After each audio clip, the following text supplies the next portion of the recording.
नमस्कार मैत्रिणींनो, नमस्कार करताय दादा तुम्हाला. तर ते खरबूज कापू राहिले सर्व मंडळीला. त्यांनी भक्तीनं प्रेमाने खरबूज आणले आहे. तर हे बघा, हे पण दादा आहे. दोघांनी मस्त नर्मदा फेरीला आलेल्या भाविकांसाठी मस्त खरबूज कापत आहे. खूप छान. नेमावर गावाला आहे आम्ही. नेमावर नर्मदा घाटावर आम्ही आंघोळ केली बरं का. कापता येते.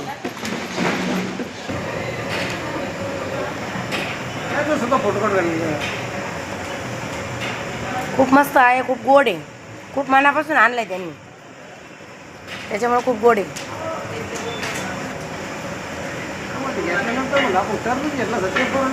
खूप मस्त.